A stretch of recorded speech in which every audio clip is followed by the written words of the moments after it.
Picking Apples Under the Milky Way. The Incarnate Reflections of Randy Keith. Preface. At this time in my life, I felt it significant to share some of my specific insights that have developed throughout my personal experiences within this incarnation. So in writing this book, it is my intention to share some of these insights with those who may be seeking deeper self-awareness within their own life. Picking Apples Under the Milky Way, The Incarnate Reflections of Randy Keith. Chapter 1. A whole lot of chirping going on. Illusions of a staged reality. I remember walking to school in the morning as a child and routinely listening to the melodies sung by local birds. I would find myself mimicking their phrases as a call and answer while contemplating the species indigenous to my area. I found it interesting that these birds would have their own unique pattern of notes which they would repeat over and over again each morning with only slight variation. Like clockwork, I could expect them to sing the same song each morning over and over again until the season changed and they then migrated.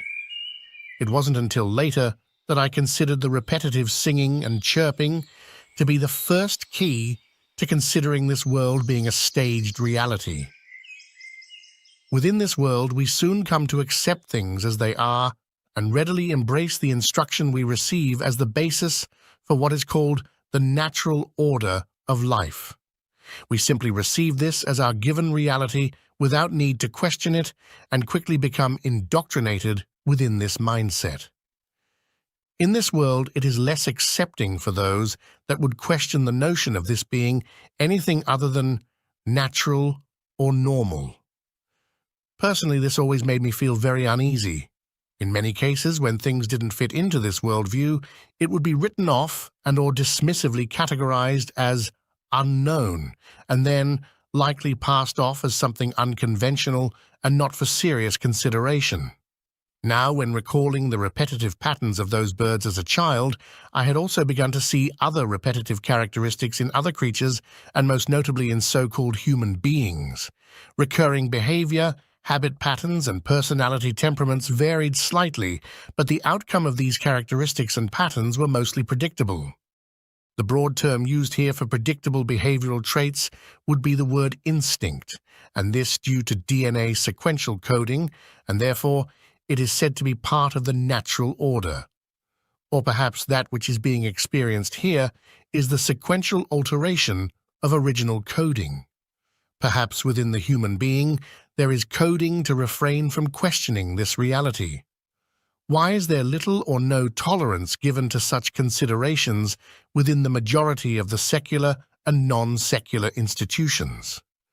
For the most part, it is accepted in society that we are merely the composition of chemistry and biology somehow knitted together to make up conscious awareness, or that of faith-based theories of us being born out of an etheric hierarchical system.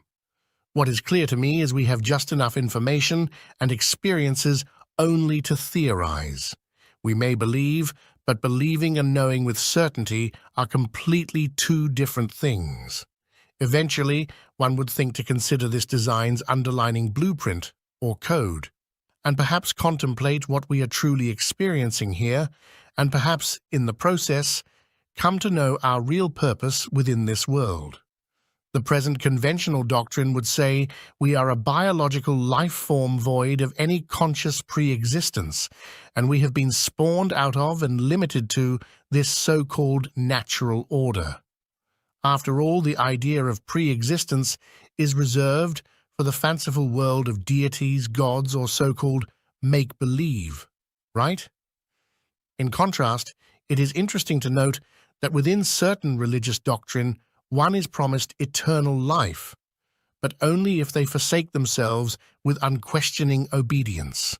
Why is it that within certain religious doctrine do we have that if a person devoutly follows through unquestioning servitude and loves not their life unto death, they will achieve life eternal? The fear of consequence is such a driving force for obedience in this case, it gives way for very little need to question.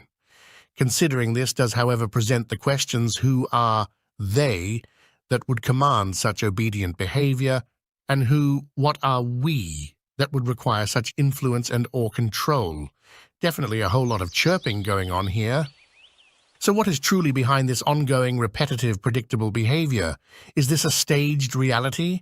Have we been, and are we being programmed to serve an agenda of ancient origin? If so, what role of responsibility do we serve in this ancient play? Can we rely on our experiences as evidence for absolute, reliable, universal truth? Again, we have enough information and experiences only to theorize, but not to truly know. We may believe, but believing and knowing with certainty are completely two different things. Note, the confidence of certainty through experience may be an illusion in of itself. Is so-called biology just an interface for one's consciousness? And has this world and or reality fields been altered now, limiting conscious awareness to such a degree? It is said, we are spirit, but what is spirit? Let us ponder this insight from a 6th century BC Chinese philosopher and founder of Taoism, Lao Tzu, quote, "He who looks will not see it. He who listens will not hear it. He who gropes will not grasp it, the formless non-entity and the motionless source of motion. The infinite essence of the spirit is the source of life. Spirit is self. Walls form and support a room, yet the space between them is most important. A pot is formed of clay, yet the space formed therein is most useful.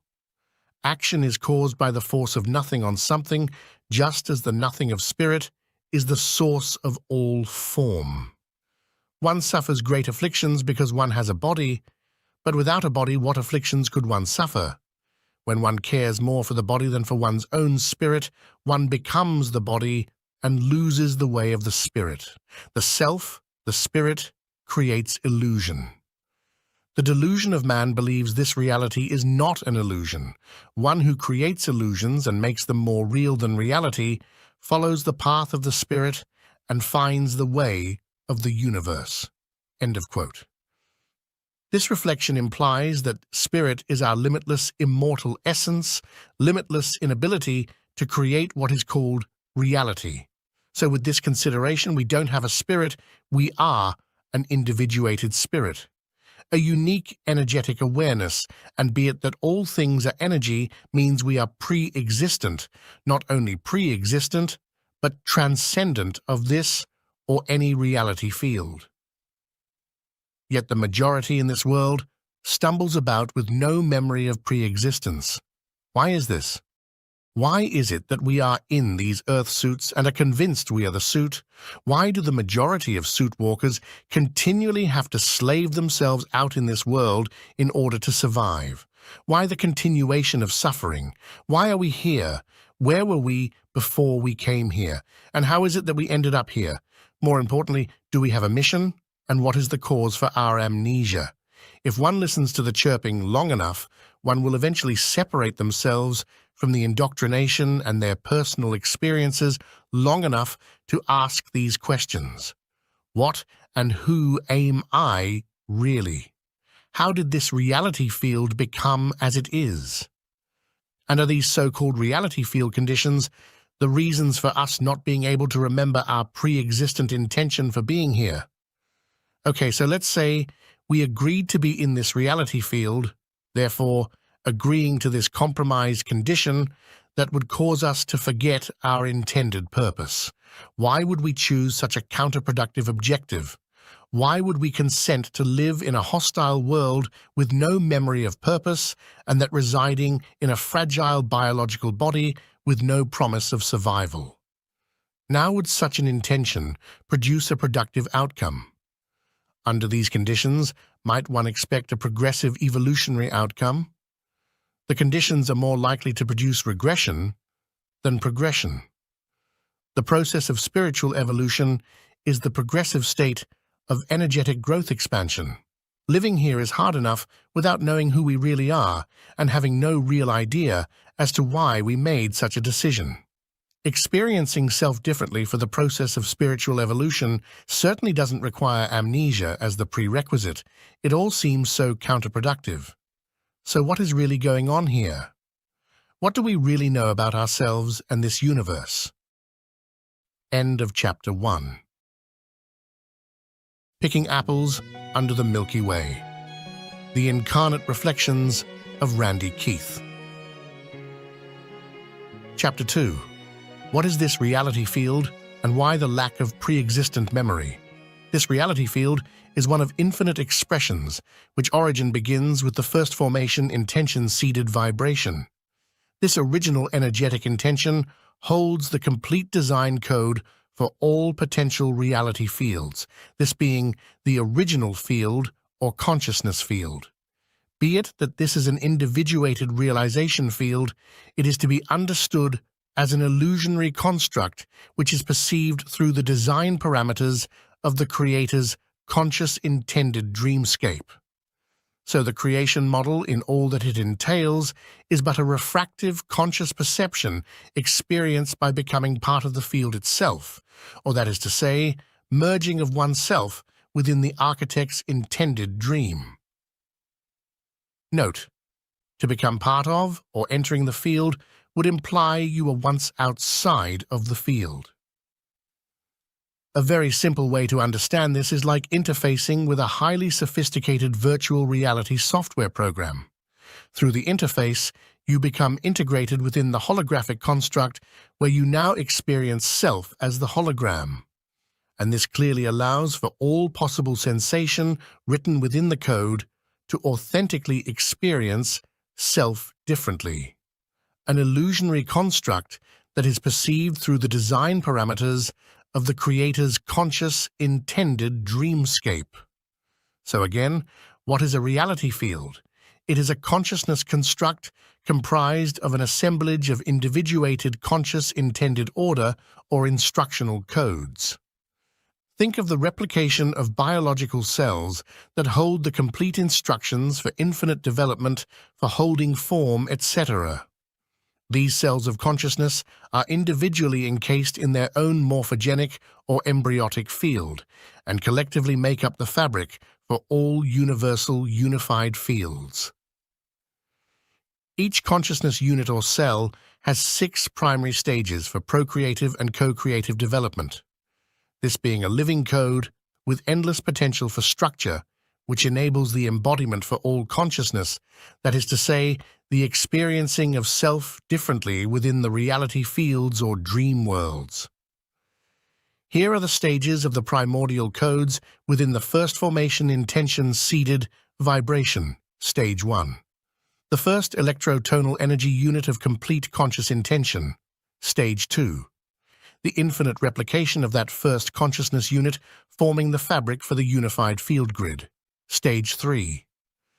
The harmonic crystallization of the grid, that is to say, that which creates density, building dimensional consciousness structure and the pulse wave perception of time sequences. Stage 4. Linking the harmonic information for the potential complexity of structure and directing the shapes of entry upon which forms are built.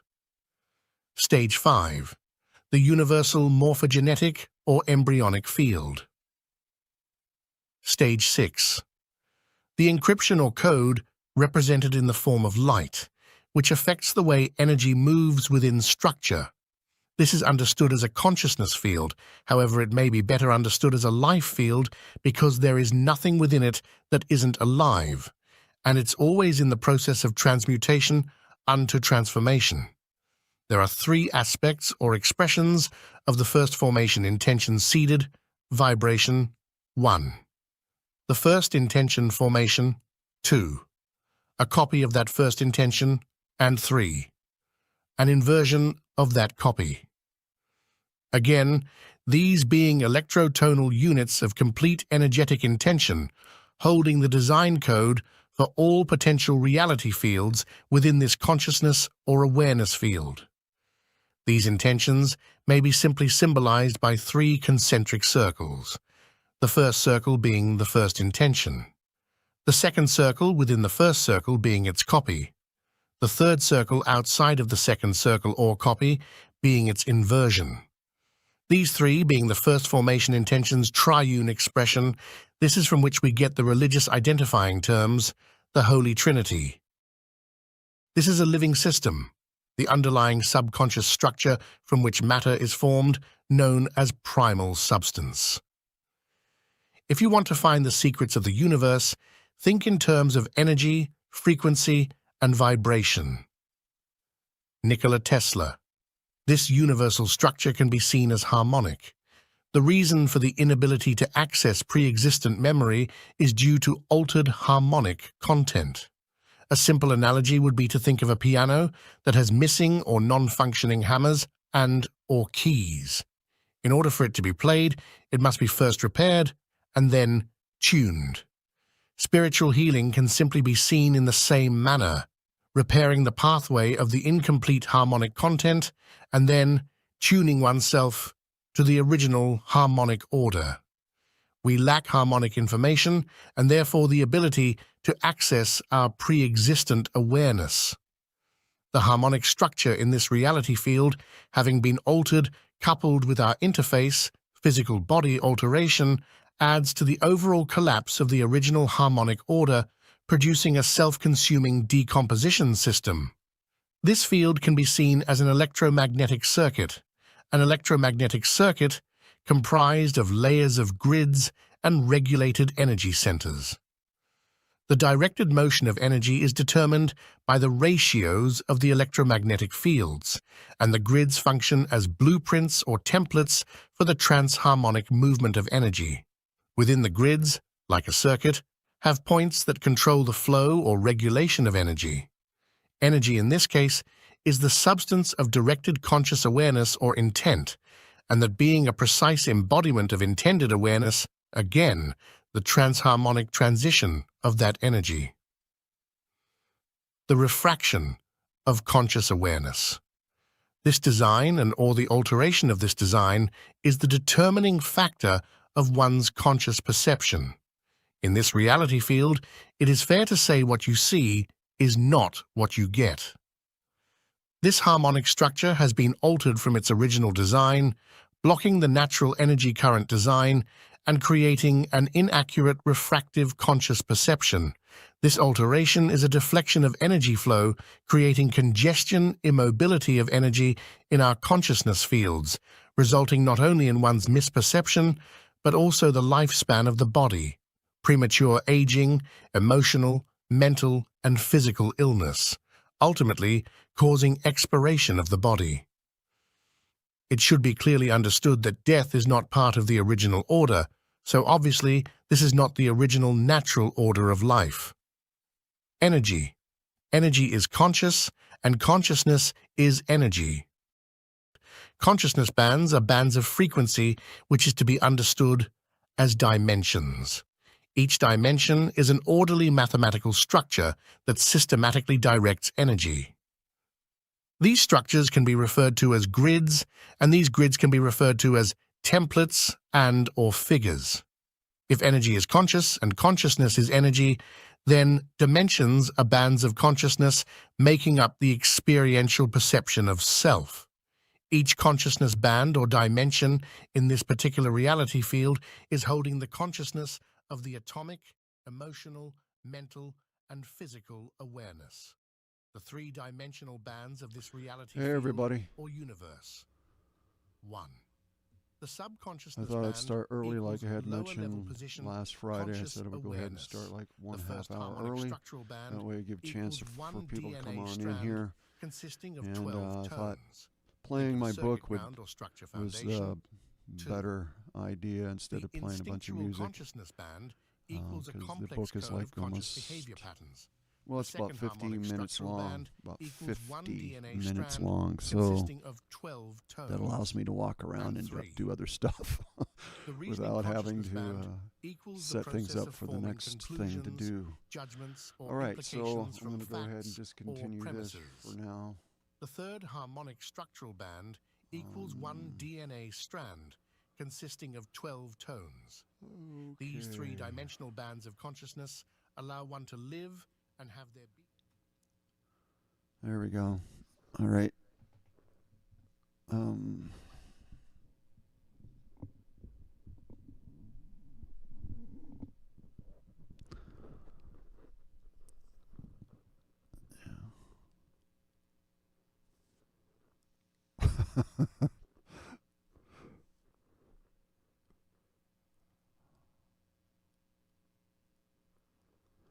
try to catch up here as far as the things that have been written.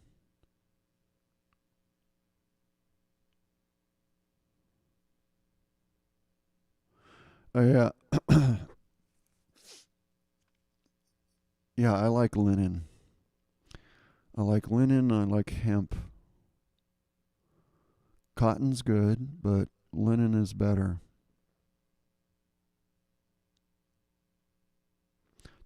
It's hard to find linen these days.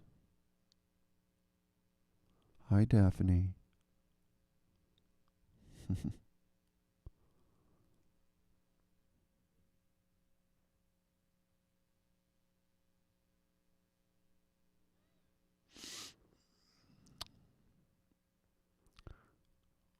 Well, as usual, I don't know if you guys can hear an echo. Hopefully not.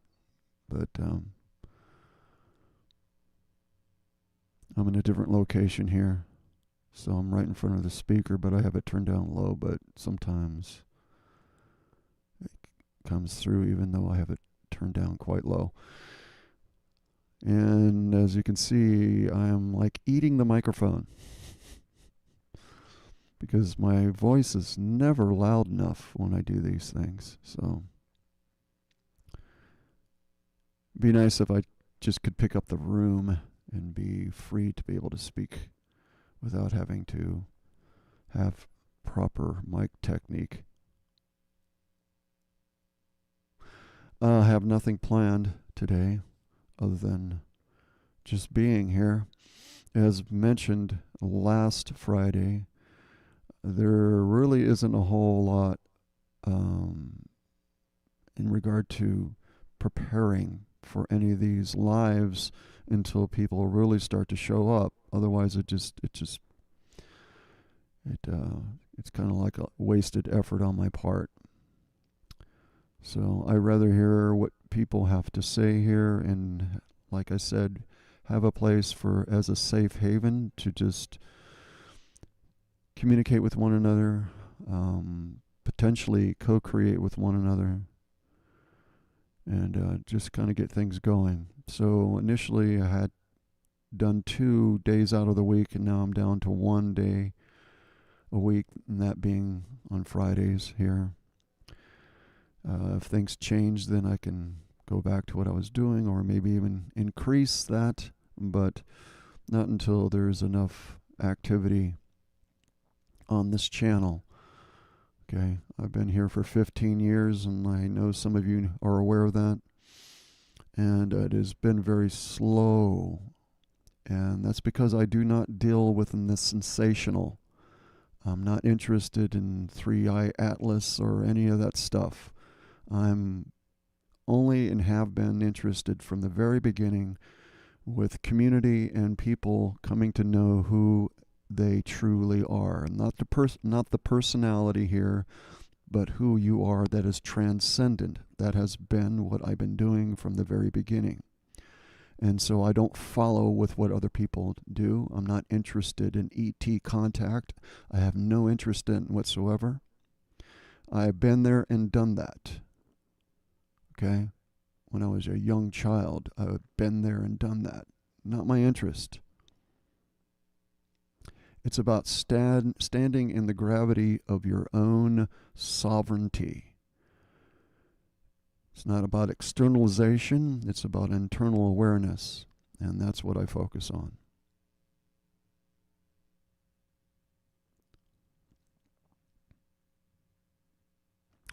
All right.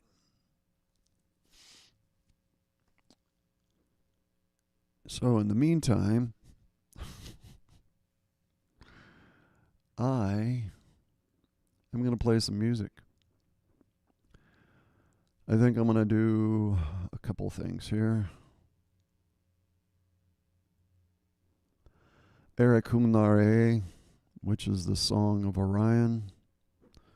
This is my interpretation of it, which I consider to be the correct interpretation of what this is because of what it's about, the meaning behind it, and the encryption is caught through the intention of my soul because I did not listen to the original recording for this.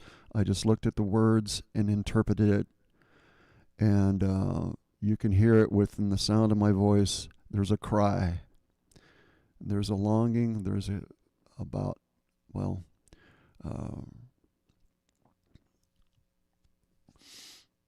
I'll just play it instead of talking about it.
Well, I did a video, well, a live stream actually, on this song, and it hadn't been translated. It never had been translated. At least I never run across anything, and it's not within any of the manuals. It's just the so-called Anahazi words. There is no English translation for it. There's no translation in any language outside of that. And I translated it this year. And so I did a live stream on that. So you have to go back, you have to go into the lives, and you'll see it under, I'm not quite sure what it's entitled, but you'll know it when you run across it, but you'd have to go through those videos, which is pretty easy to do, really. It's better just to go check that out, because I do the comparison and I break it down, and I give the translation for it and explain how to go about translating some of this stuff. So I would recommend that.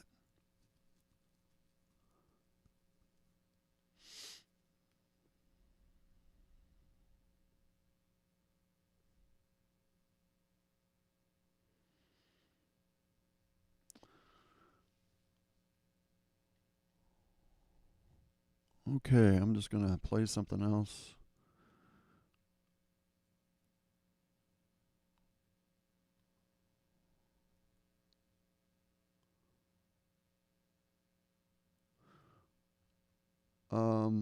This is a bunch of live stuff. That last song was live.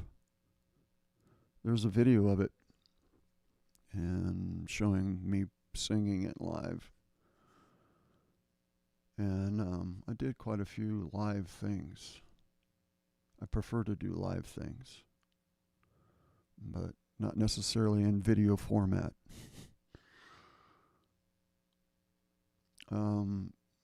So, Ometibran, I like rolling the R's. This is a live version of that, Om Etibran, which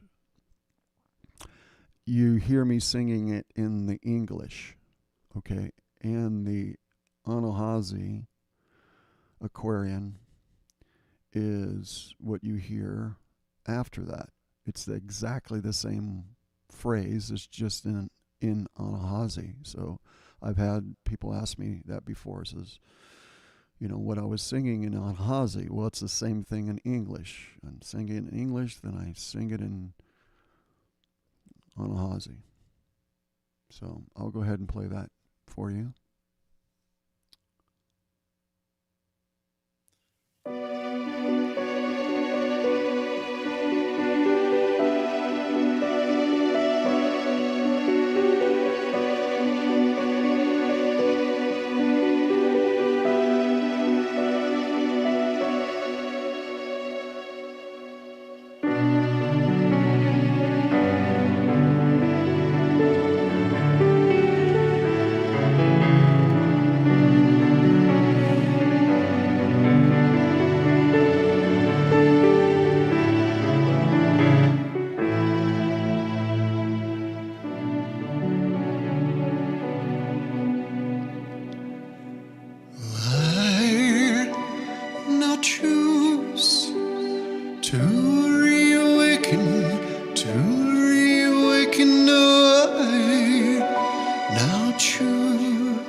Life everlasting, I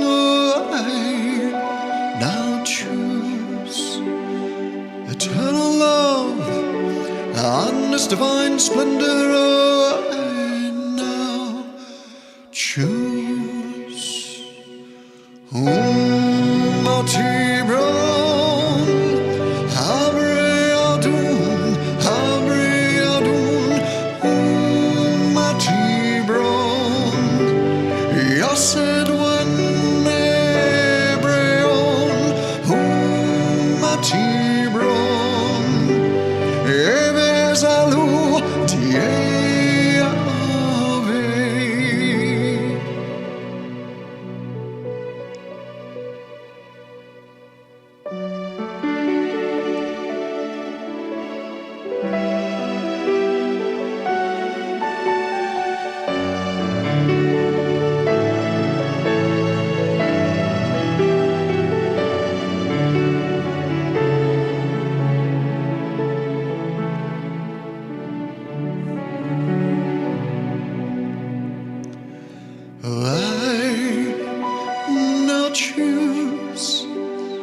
to reawaken, I now choose life everlasting, I now choose eternal love and this divine splendor, I now choose. Mati Brown, Habre Adun, Mati Brown, Yasidwan Ebreon, Mati Brown, Evesalu Diave.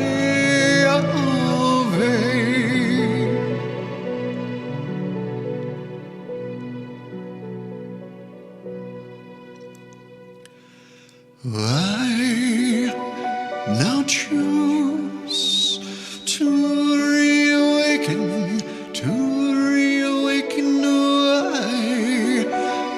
now choose life everlasting, I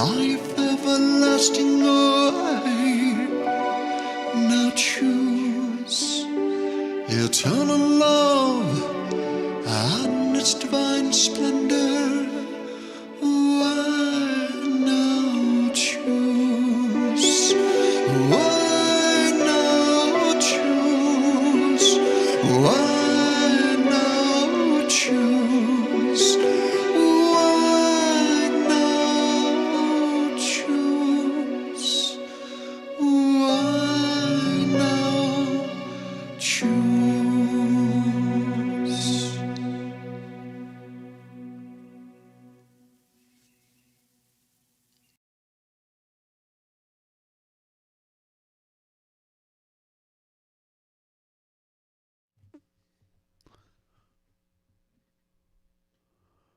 Okay. Catch up on some of the commenting here.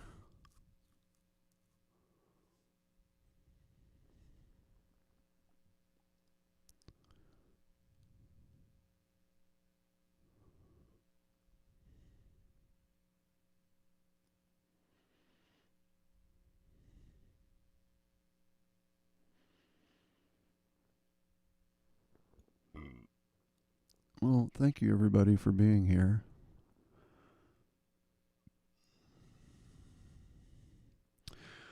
I am, well, let me, if I may add, I guess it's important for me to say this.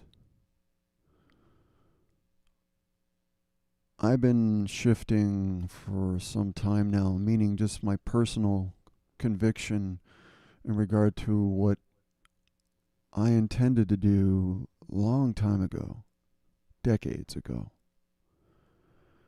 And long story short, I've come full circle back to that. And my service here in this world and what I have to give uniquely and authentically is through my art. It is through music. Music is what I've chosen to do.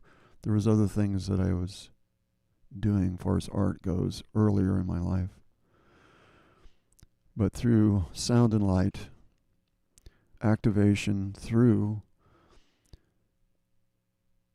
intention. And I am going to be going on tour. I'm looking to prepare for that. I've always been interested in working within,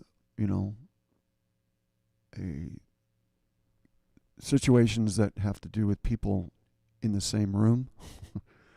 When I was in ministry and everything else, it was always very direct. And this online experience that I've been having has been a great deal of separation. And it doesn't make me feel comfortable doing it. Never has. It's not what I'm used to, and It can never substitute for what I experienced before. And so I'm going to go back to that because truly that's where I have to give what I have to give. It's experiential within the room with other people who desire to be there in that same room, or open space, outdoors, whatever it is. But I'm putting forth my intention, I have been for a while, and this is a must for me. I've been online here for 15 years, and it has been very, very slow. It just doesn't work the same way that it has in regard to my experiences within the world. It's a different thing, and it's a great tool. This online experience is a great tool. It's awesome. But it definitely is not a substitution for what I understand as being the real thing. It's allowed me to be able to connect with certain people, and for that I'm grateful. And I would like to continue to do this as well, but not in the same way that I had tried to do in the past. When I mean by try, it's been quite difficult. I've been at this for 15 years. There hasn't been very much momentum. And the reason why is because of what I intended, meaning I'm not interested in competing with people. I'm not interested in focusing on the sensationalism that exists. I mean, I know there's a place for that, but that's not my place. And so I've never looked to compete ever concerning anything. I had to give what I have to give, and I have to be true to that. And what I do miss is not being out there in the real world, connecting with people with the gift that I have to give. Again, I would like to continue to use this wonderful tool and connect to you wonderful people, but it's essential for me to get back out there. And so that's the plan.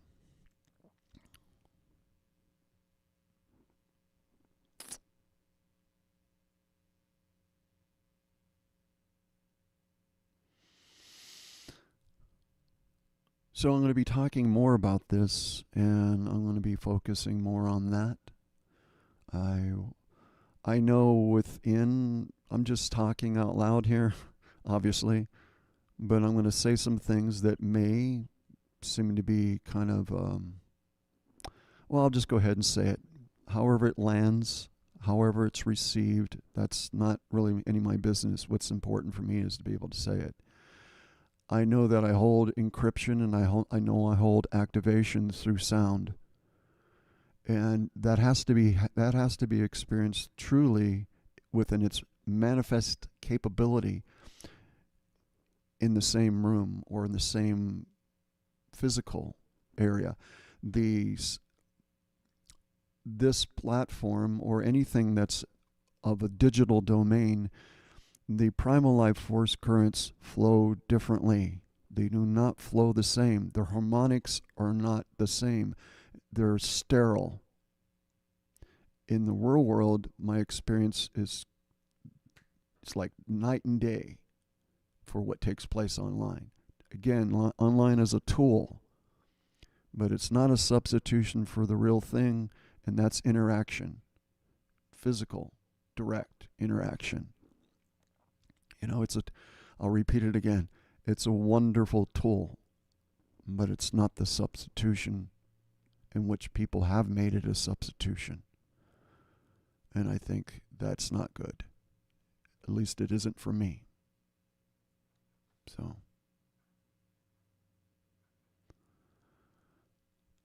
anyhow, I'm going to be focusing more on this. And for those who are interested more into their soul song and developing that, and the multidimensional anatomy and the application on a personal level, I'm still available for those things, but majority of my time and everything is going to be dedicated to what I'm going to be doing as far as touring, getting planning for that. There's a whole lot involved with that, and I'm at the end of my life cycle here. So either I do this or I don't do this, and there is no option for not doing it.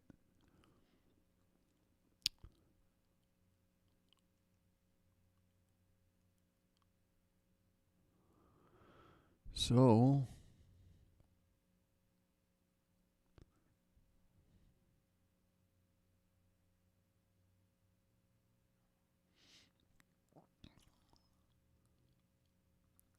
thank you, everybody.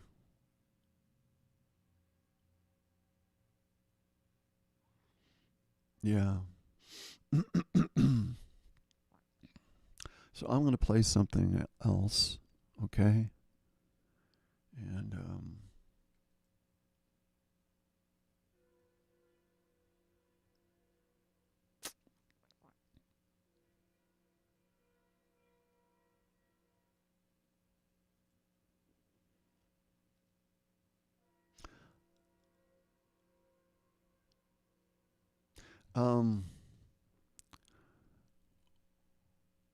when I got exposed to Keylontic science and looking at the songs, you know, or you can call them sones, you can call them hymns, you can call them whatever you want to call them. But I made it as an important thing for me not to listen to them, but only look at the lyrics so that I could reinterpret them, because I didn't want to be influenced by what they sounded like. And later on, I started listening to them after the fact, and there was a few things that I really liked. And the charitable melody that I heard, it was it was a simple melody, but it had a certain quality to it that I really liked. And I did a 3-part series on the charitable because of the virtues. And there's a whole lot to be said about timetables in regard to Keylontic science and what holds distortions and things that had less distortions. In this case, that's neither here or there. It's that when I looked at it and then I start interpreting or breaking down the virtues,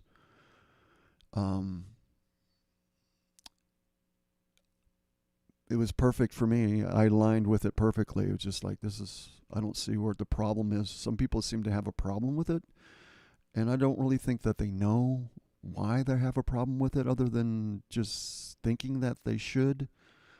But once you look at it, well, at least for myself, once I looked at it clearly, and like I said, I did a 3-part series on this, I just made it part of my own because it was beautiful. The virtues were beautiful, perfectly Christic. Couldn't get any better than that. And so I did an instrumental track for the Chez de Lune, so people could sing along to it if they wanted to, so it's instrumental so they can. So let me see, I'm pretty sure I have it here on YouTube, because I would make it available on Patreon, and then after that I would move it on over to YouTube here and make it available to the public. And yeah, I don't know that it's the Chez de Lune, there's a couple of versions of it here, but there's one where it has all 3 together, and I would recommend going to take a look at that and getting familiar with that. And I'm going to go ahead and play that instrumental track for you right now. Okay?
Okay. Far as using particular tunings, um, the simple answer to that is I use any tuning that I want to use. There is no specific tunings like that. Everything, musical instruments have to be, they're designed for,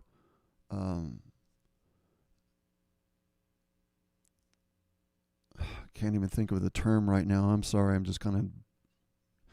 I'll try to explain it in a different way since I can't remember what I'm talking about. But in order for music to be, or notes to be harmonized, there has to be a very specific order to it. And that's what we have within Western music. If you don't have that, you can't play in tune. It sounds horrible. You can't play chords, you can't do any of that. So it has to be systematically configured. And you can start off with a particular frequency. You can have 444, which actually I kind of prefer 444 especially with acoustic guitar. But I don't really tune to any particular tuning. Usually it's 440 because your intention is what matters. Because you're a God sentient being, your command, your will is your command.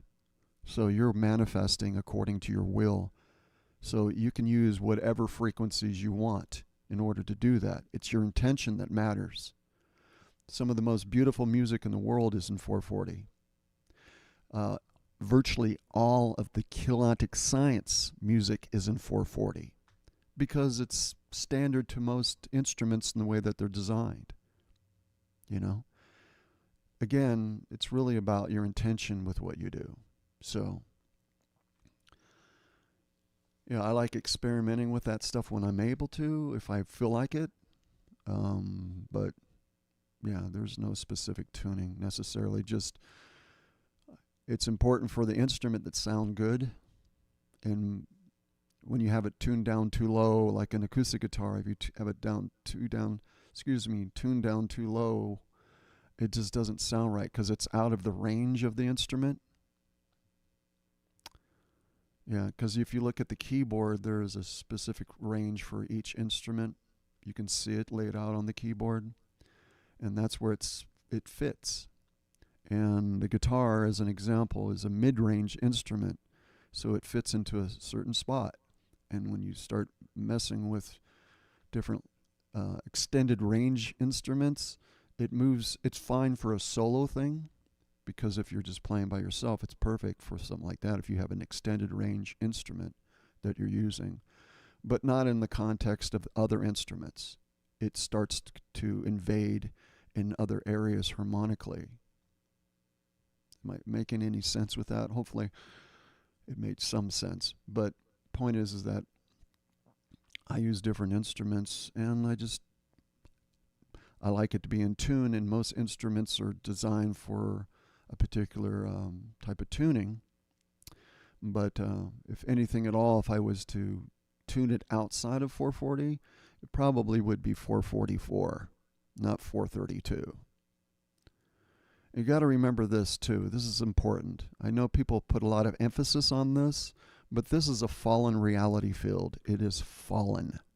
So the math and everything here is different. I'm not interested in aligning with that because in order to be here in this world, I have to be I'm in sync with it anyhow. My desire is for me to be myself, and it's about my sovereign choice, and that is elevating. I'm not looking to restrict myself to a tuning. That's not what I'm doing. I'm just utilizing it and as an expression, as an extension of myself. So, yeah, again, emphasize some of the most beautiful music in the world that brings you to tears. And I mean, the first thing that I heard when I was 6 years old, it moved me so emotionally, I just cried. It was a symphonic piece. I don't know what it was, but it was like it was sort of like, I guess, in the like classical music, but I didn't know what it was, but it just made me cry. And I've heard a lot of people have those experiences, and it's in 440. So, it's your intention. It's what's behind what you're doing. All that, there's no buttons to push. There's no magic. The magic is you. The magic is us.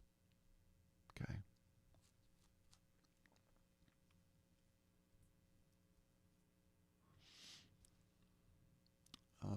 Okay. I want to go back to the Shedul Unreit, and I forgot that I had a translation there of the tones and what they mean, which is really the most important thing in regard to doing anything. Your intention is important to be clear about what you're doing, so that that energy is effective for you. Right? So I want to go back to this real quick.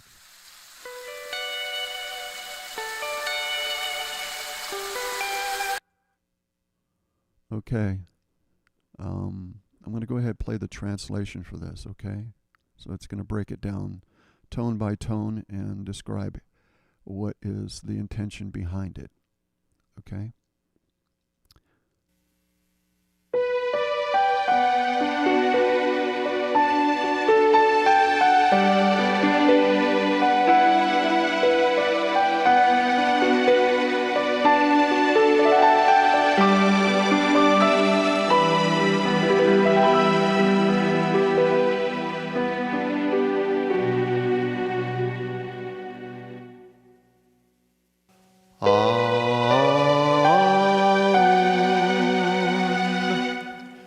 Eternal divine union of effective action within balance and strength.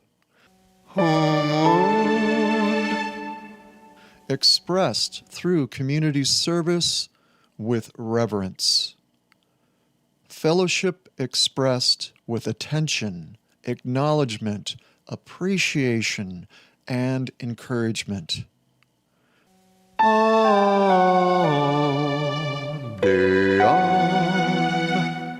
Eternal divine union through unconditional love, liberally expressing gratitude through giving, honoring through equality, and understanding through the affection of caring.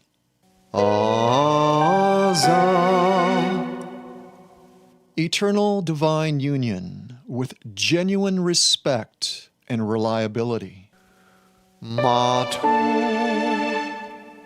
Quick to listen and slow to speak, being articulate and concise, with discretion, restraint, and pure intent. Eternal divine union of self and source awareness reflecting our eternal nature within time and space.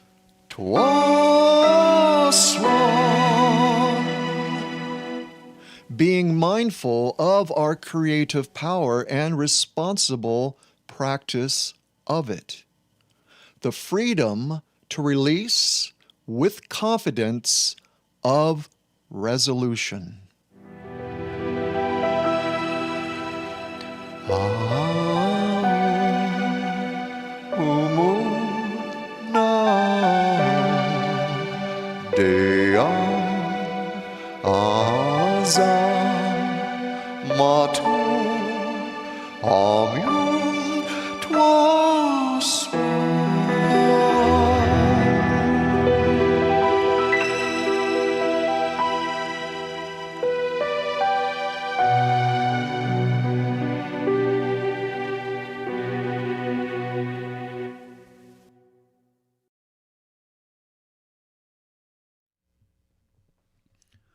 Okay, so hopefully you got something from that.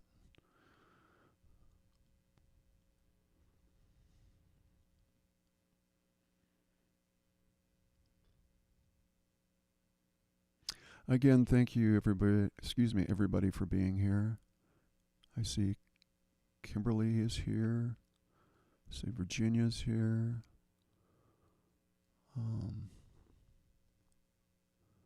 Karen Hansen is here.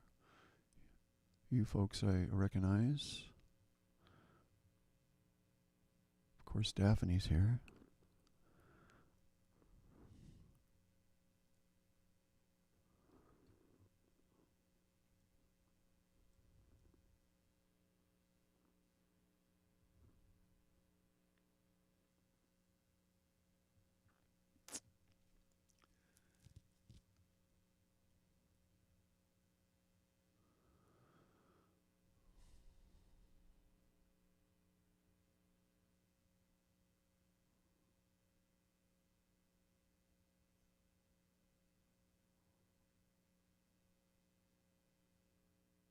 Okay.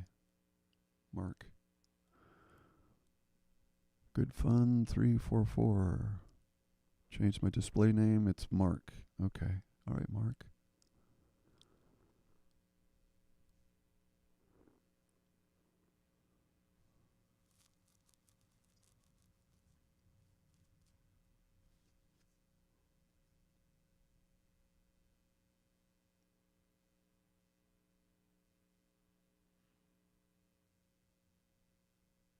Thank you, Daphne.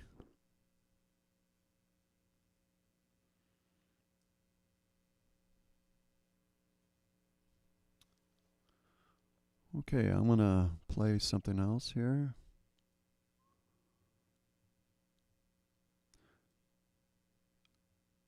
Oh, by the way, in Patreon, there's a lot there in Patreon. And that backing track for the Chez Dalun, right, is there. If you're interested, and you go there and download that. And that way you can sing along to it.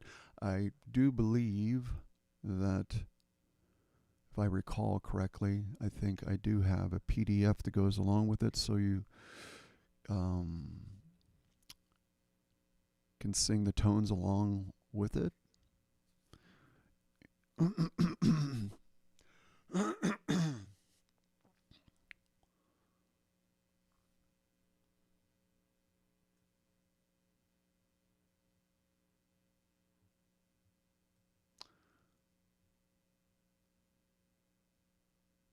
Okay, I'm going to play something a little bit different. This is entitled Crystalline Blue, or Crystalline Blue. It's a story. It's a love song, actually. It's about a couple who was out on a scouting mission, and there was an attack on the ship, and it separated the two from one another, Crystalline and Aries. And Crystalline was knocked out of her body, and she suffered amnesia because of it, of the weapon that was used. There's a long story with all this. It's a narrative story, then it moves into the song. But that's what the song is about. It's about Aries finds her, and she's inside of a whale's body. She went into a whale's body, but with amnesia. And so Aries finds her, locates her, and he just stays with her until she remembers him. It's quite beautiful story. Very unusual love story. But believe it or not, it's not made up.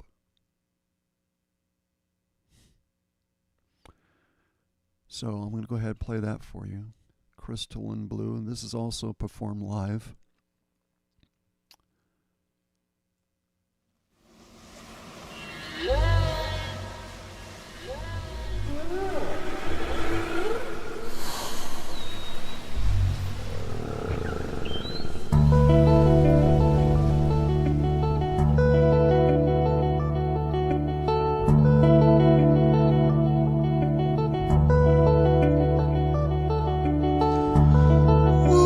I see you. Do you see me?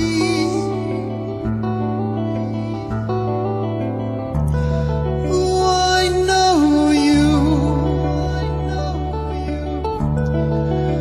Do you remember me?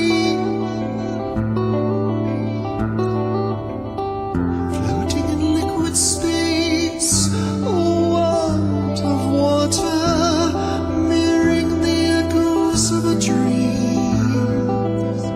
Pre-existence without a trace, but know your cosmic daughter, and before all things you were.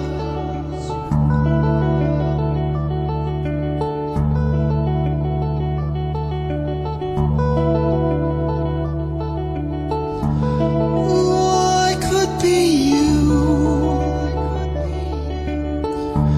and you could be me.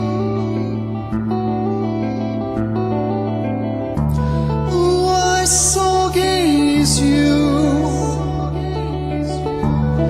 Can you gaze within me? Floating in liquid space, a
Yes, thank you, Daphne. One of the reasons why um, things have been pretty slow for this channel is because of the inactivity. Not enough commenting, not enough sharing. And when I end up just having like 17, 20 likes for a video, even for a live, like for the lives, basically the live videos kind of average like 20 likes. I don't show up on anybody's thread. I don't show up on any recommendations or anything like that because it's like I don't even exist. And that's how it's been, you know? So it's important to be active, not just within the live chat, because this doesn't post right away. It takes a while before this is available, but just within the comment section period after the stream and liking it. Make sure, if you don't like it, that's fine too. Either thumbs down or a thumbs up still works, you know. But it's just the inactivity, and it's not so much getting shadow banned, but it's like that because there's hardly any activity, so therefore I don't show up, you know. And like I said, I don't focus on the sensational. I don't compete with what's going on out there. I'm not interested in eating ET contact and all that. I had that when I was younger. I don't. What's important is your own authenticity, your own sovereignty, your own joy, your own love, your own expression of self. And this is what I've been encouraging for years and years now. That's been my main focus.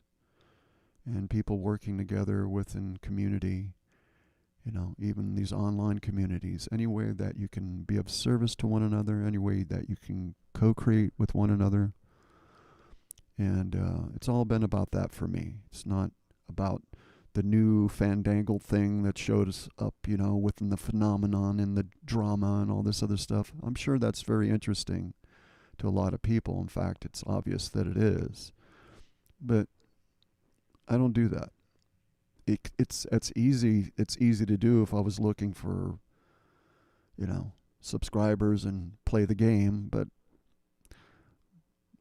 my game is singular. I'm not interested in doing what everybody else is doing. It's whatever they do is fine. It's cool, but it's not part of what I do. So it's another reason why I'm not really recognized very much. And all I've really been doing from the beginning was really just trying to be helpful. My first videos that's what I'm talking about. So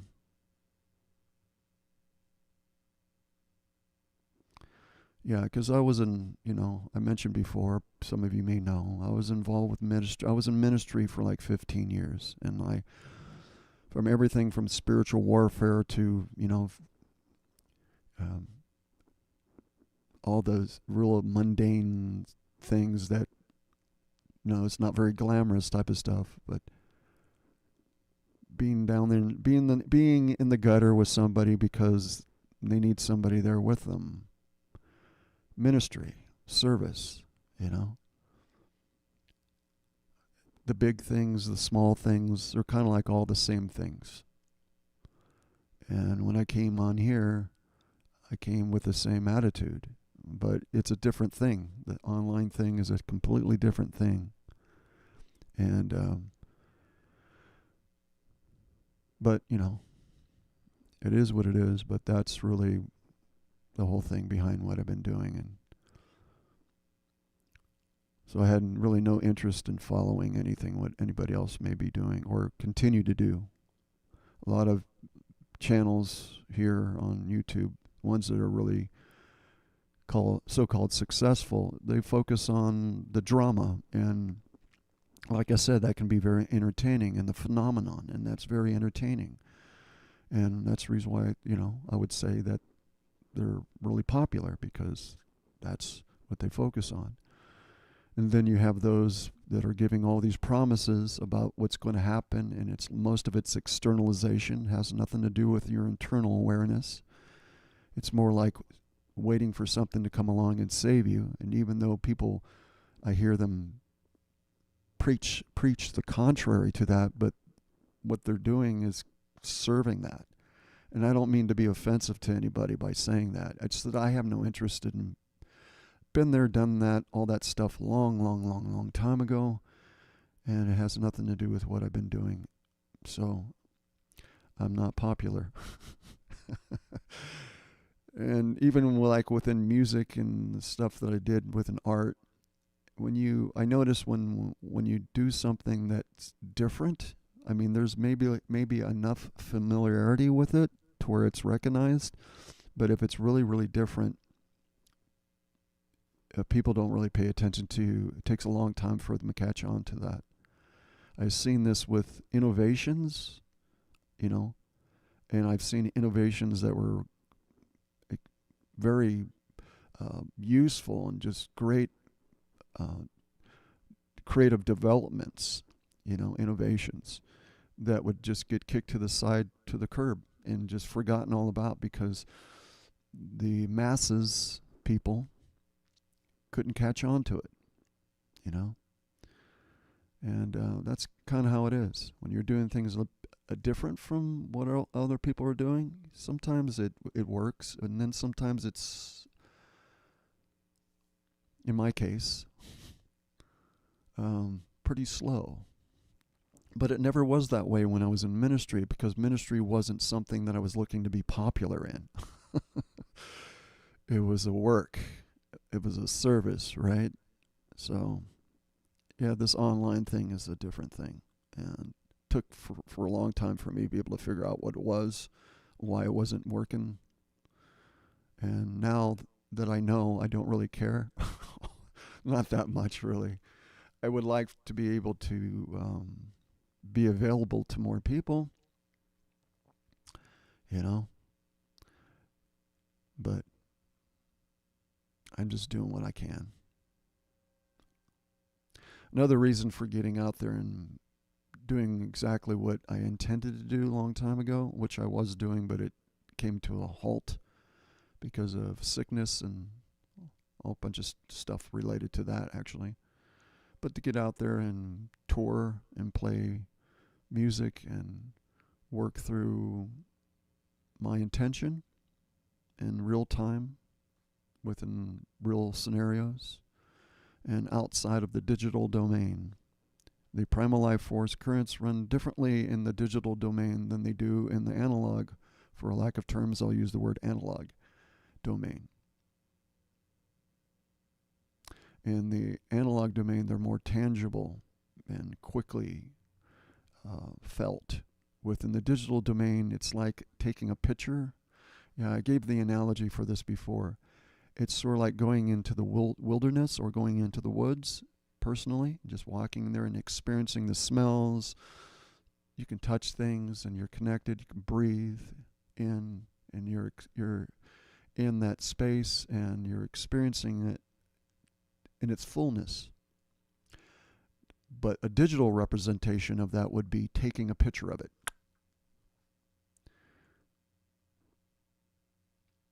It's like a snapshot. And so is this digital domain. It's a beneficial tool, and it's useful, and a lot can be achieved through it, but it's not to be substituted for walking into the forest. Yeah.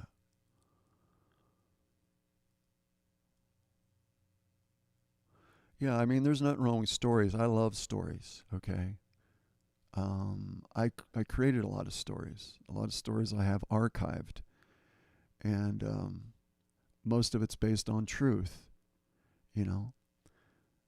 And I think, I mean, that's one of the reasons for coming into Manifest Reality is experiencing self differently. And the stories that we can tell, the stories that we can create, the stories we become, you know?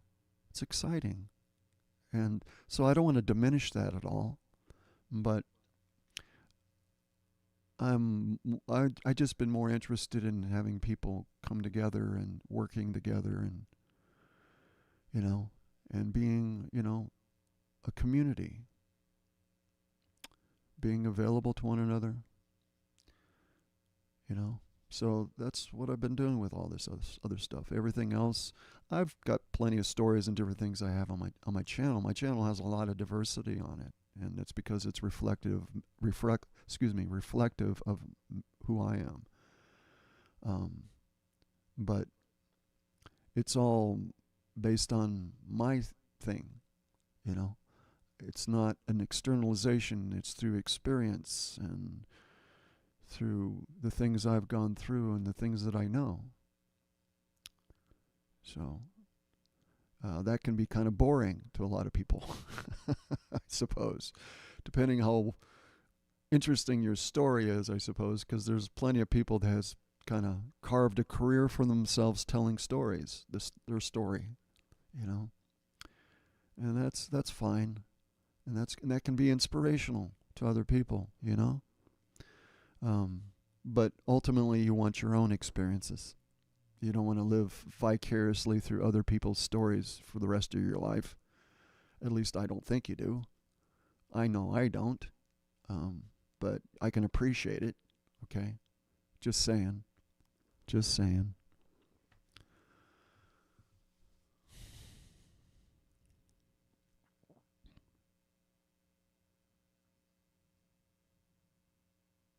All right, I'm going to play another song here. And see if I can find something different.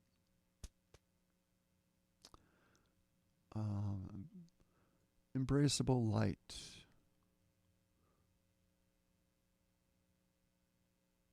I don't know if I played Immortal Dreams here before or not. I played Embraceable Light. Well, I'll play both of them. But I'm going to play Immortal Dreams. This is done on my touch style instrument. I wrote that on this. I wrote a lot of music on this. Some of it you heard, some of you haven't. And this is one of them. So I'll go ahead and play this one. Immortal Dreams.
Charitable Dreams. Yeah, that's my bit of my jazz background. I normally don't use drums, but I do like them. I like percussion, I like drums. When I was in a band, that's when I liked it. Makes it easier. That's for sure. As long as they're played well, of course, there's that. There's that.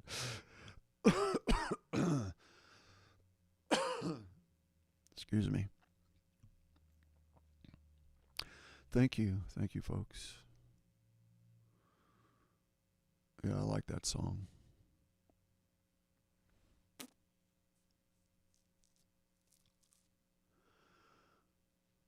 Okay, so anybody want to talk about anything specifically, or anything in general?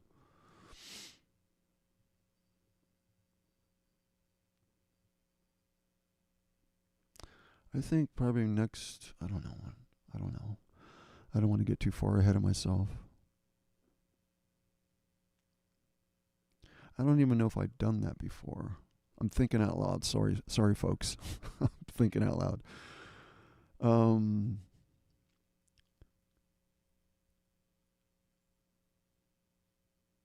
I have a very long breakdown of the universal tones of co-creation. That's what I call it. There's another name for it, but that's the name that I give for it.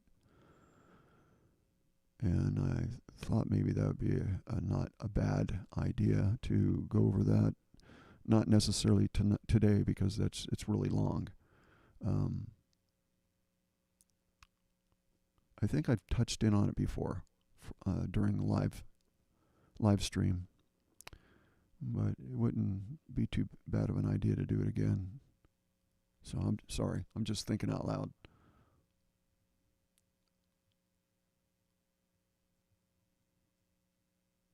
Okay, the vowel of Ave Deity, Ave Deity, the vowel of there's two different names for this. It's the same melody. I'm talking about, you've probably seen it. Sabrina Woolley actually sung it. I don't know if she was the one who written it. I don't think she was. But I did a enhanced version of it. In other words, I orchestrated part of it. Well, I added 4 different parts to it: classical guitar, strings, contrabass, cello, violin, doubling the voice, melody, and yeah, I did that quite a few years ago, many years ago actually, and seems to be a popular video for people. It's called The Introduction to the Anahazi Language. So anyhow, that's in 440. Because, it's acoustic piano. Typically, they're either tuned 440 or 442, which is concert pitch. But I'm assuming, well, not assuming, why would I say that? I know it exactly that it is 440. It's 440. So like I said, a lot of Keylactic Science songs are in 440. It's just typical. Okay. Again, it doesn't really matter. It's your intention behind what you're doing. Sometimes I just do random tunings, but if I'm going to be, well, as an example, if I was to look to orchestrate something that I played or recorded, I have to know what the tuning has to be precise in order for me to harmonize with it. But by myself, as long as it sounds like it's in tune. And I use a lot of different tunings, meaning unconventional tunings. Like for guitar, the typical tuning that is used is referred to as standard tuning or Spanish tuning. But I'll tune the strings just to particular pitches, and I have most of my I have like a few guitars, acoustic guitars, and they're all tuned differently because I don't like things done normally.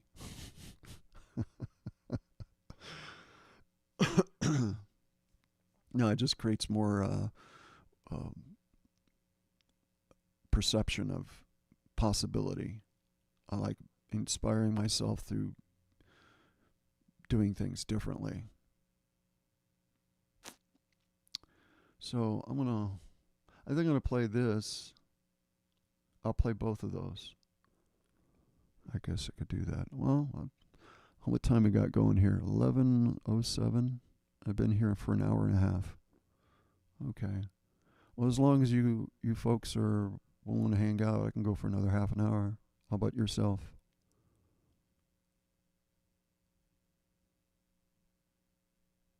All right. So there's a lot of songs I haven't recorded, and one of the things I'm going to do is I'm going to put together sets, musical sets, music that I'm going to be playing as far as touring, and have kind of organize and figure that out, what I'm going to do with that. Then I'm going to do a reel, which will go over, at least this is my intention to do this, where I'm playing like bits of the songs, and I'm able to edit together to show as far as what I'm going to play within those sets. So it'll be a video reel, like an ad, type of thing, which I've done before, and so I'm looking to think to do that again. And Yasa Duen et Di which means freedom now, is one of those songs, among others, that I have here.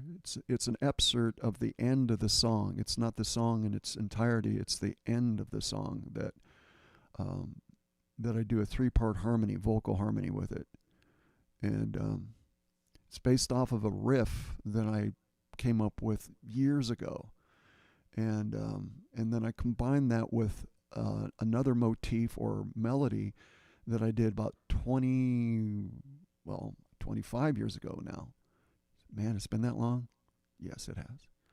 But that song was called Sign of the King, and then it was called Seer, like Seer, which is seer, which means prophet.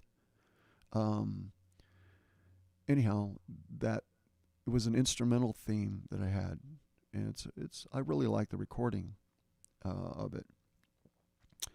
And so I took that theme and I used it as a chorus for Yasa Duen et Di, but that's not what I'm going to play for you here. I'm playing the very end of it, and like I said, it goes into a 3-part harmony type of thing.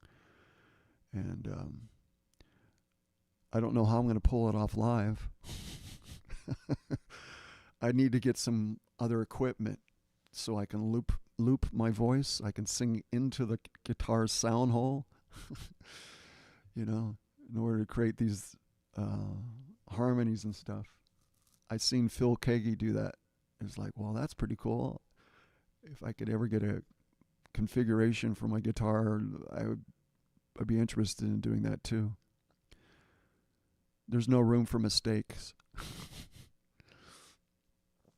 Because you have to start over again. You can't do that live. So anyhow, I'll go ahead and play that for you and come back. All right.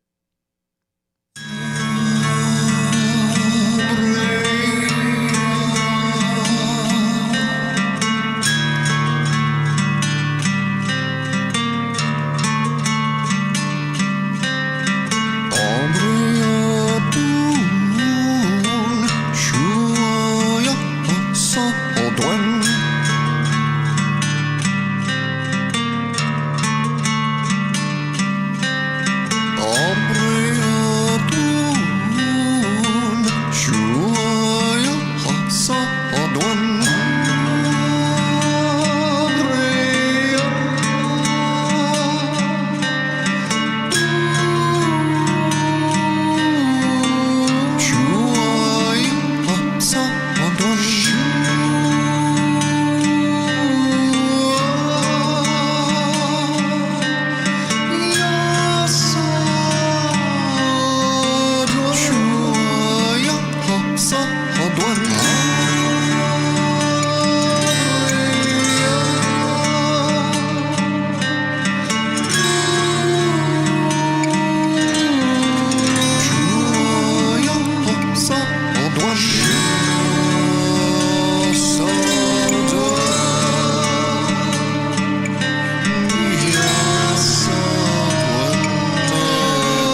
Okay. That's really my taste. As far as style and the way I've developed over the years, I'm not really taking it from anybody. Um, how I kind of developed my harmonic approach to music, that I would say that it's my voice, is I just use the tools, which would be scales. And that particular scale is a double harmonic scale. So it'd be reminiscent of an Arabic sound. And then I just made it my own. So I didn't really listen to music as much as I I even created my own scales. And then I would harmonize them. And I would use those as a platform for a certain feeling that I had that I connected with. And I connect a lot with the Middle Eastern type of sounds. Always have. Never fit in with other musicians when it came to that. They never understood why I was interested in that or why I would want to do that, because it's my connection to being here in this world and how I've been here for a long time. So my lineage is Solomon or Shlomo, which means peaceful. And that's the line of David. But I pre-existed that. That's a long story. Goes back to the song also, Crystalline Blue. There's a lot of stuff that connects to all this stuff. In music from once, interesting story. When I was 6 months old, I fell on my head and it caused a lot of issues with my nervous system. Considerable problems. And one of the symptoms was that I was tone deaf. So I had to teach myself how not to be tone deaf. And yeah, it's a bit funny.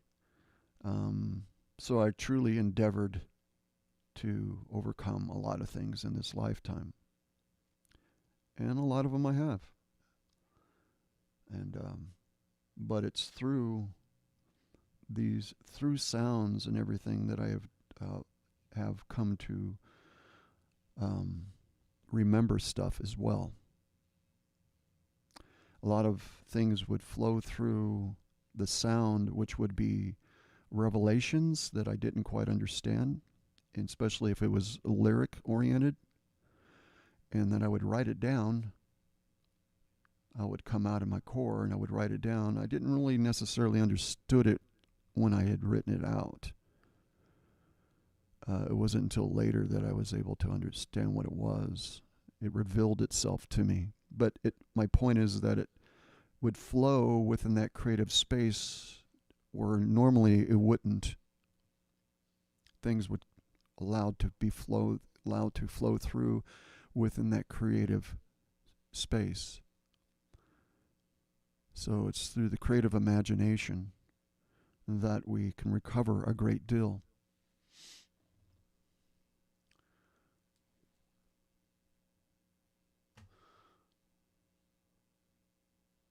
Speaking of which, I think I'll play this song. It's called "Again to Claim Who We Are." It's been on my YouTube channel for like newcomers that come in and subscribe. This is the song that they'll hear. So I'm just going to play that. I'll be right back.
expand our light this day as a fiery burning star,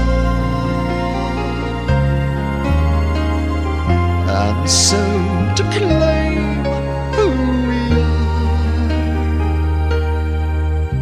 Let us surround this our life with the truth of knowing all that we are, to renew our daily mind, and so to live from the heart. Oh, shine forth the light, love forever bright, to get to know our way, to expand our light this day as a fiery burning star, and so to claim who we are.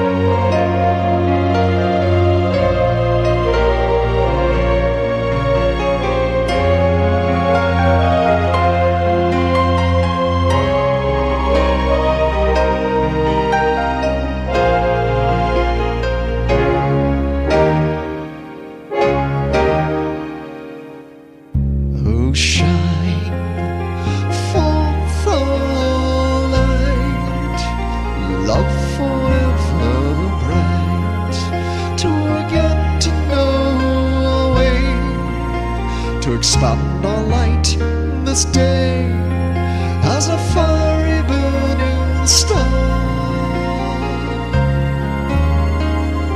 and so to claim who we are.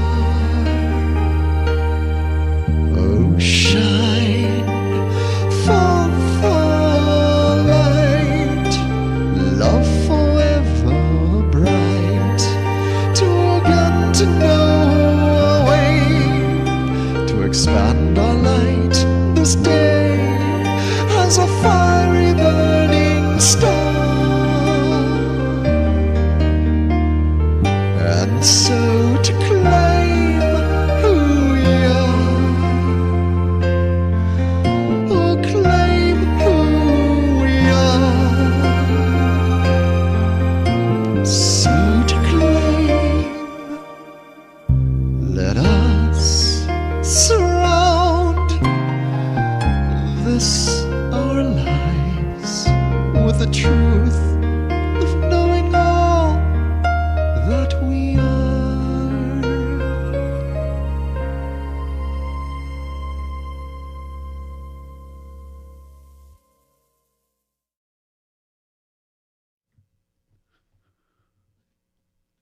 All right. All right, folks. I'm going to go ahead and say good day to you, or good evening, wherever you may be. And speak to you soon. Please do what you can to promote this channel for sharing, liking, commenting, activity. Like I mentioned before, it's important for this thing to move forward, and the only way that it can is through activity. So I'm going to go ahead and close out with another song, I think. And I think I'm going to play... Actually, I'm not sure what to play.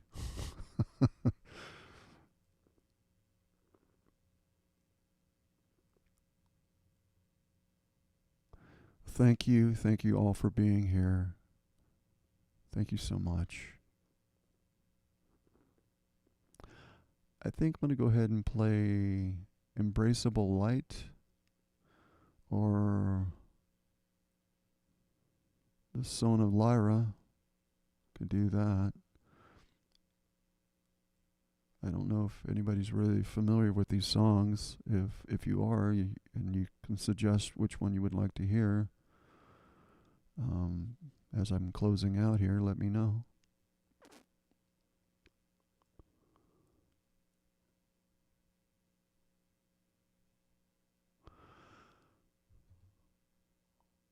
When do I host the question and answers?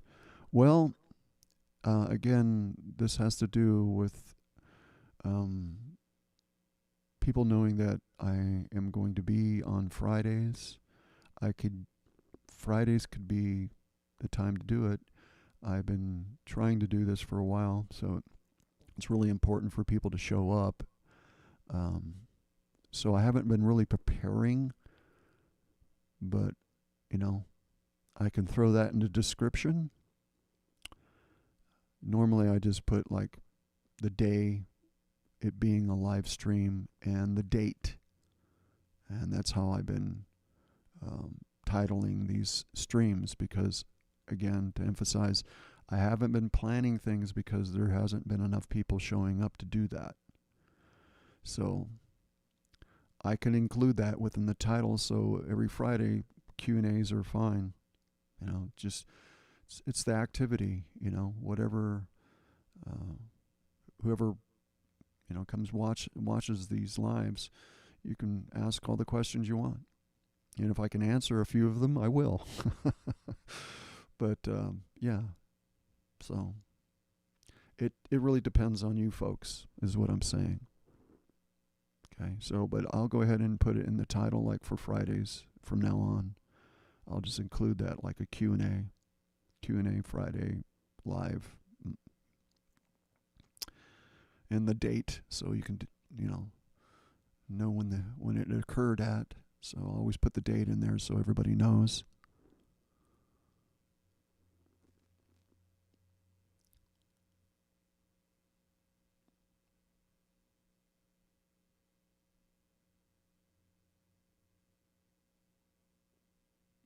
Alrighty, folks. Alrighty. I have a tendency to start getting low in my voice, so I'm trying to make sure that I stay in front of the microphone. I really need to get something where it's above me, where I can just speak loudly, or not necessarily loudly, but where it picks up everything better. Normally, if I would, like in the videos that I did in the past, I'd always boost the signal when I render out the video. When I make the video, I'd always make sure the voice was loud enough and everything. Here in live, it doesn't really work the same way. It hasn't, and I just need better miking system for all this, because running direct like this, I can't always I can't produce the levels that I would like to, because it'll distort. So this is the loudest that I can get. And the closer I get to the microphone and speak with a moderate voice, it should come through, but it's not going to be really loud compared to everything else that I play on here, whether it's music or voiceovers. That's always going to be louder than my voice here. So I can't really do anything about it other than what I've been doing until I can replace things, but or get things set up better. Yeah, so Q&As every Friday. So I'll just include it within the title, like I had said.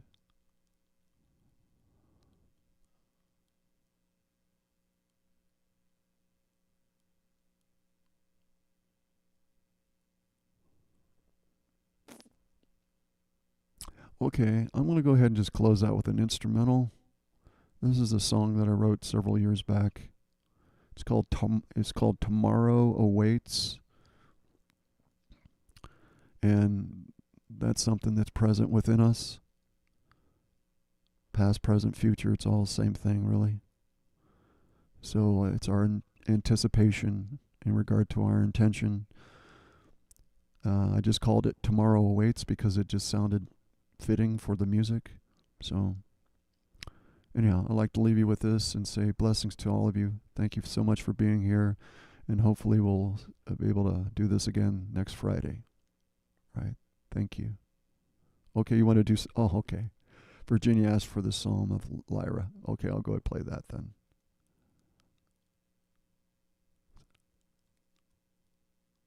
Hi, Sally.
This engages general guardian race lines in Earth and solar shield,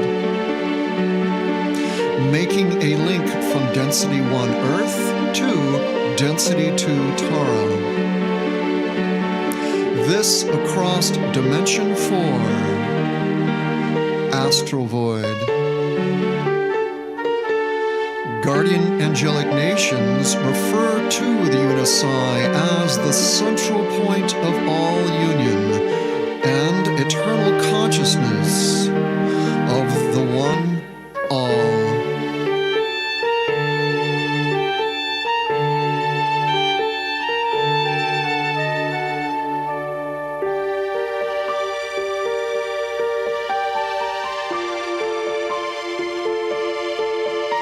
The Song of Lyra.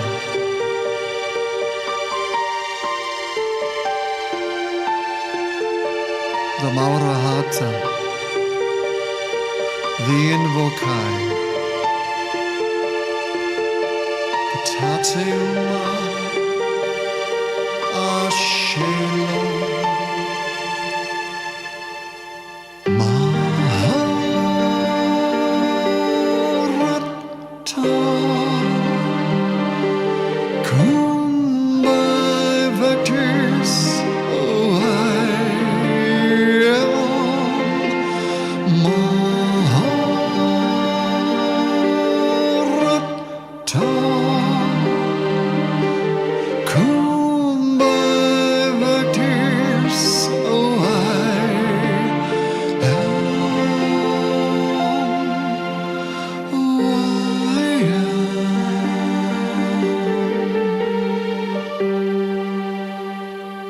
I as D12 Christos, Avatar Self, I am.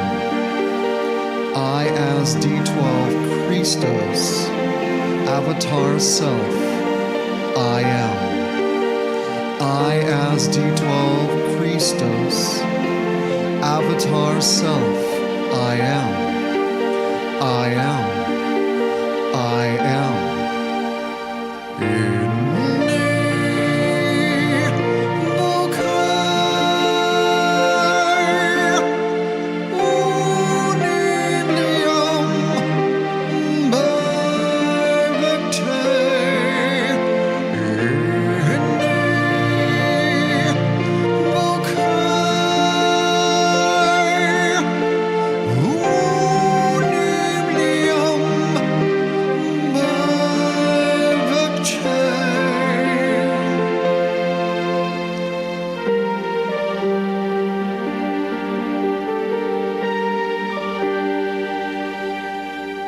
Invoke by divine loving command now, by the power of the universal Christos. Invoke by divine loving command now, by the power of the universal Christos. Invoke by divine loving command now, by the power of the universal Christos.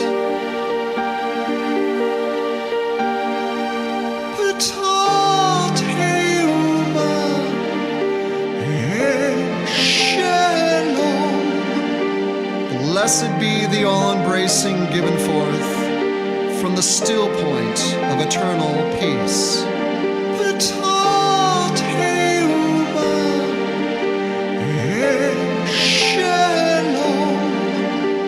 Blessed be the all-embracing given forth from the still point of eternal peace.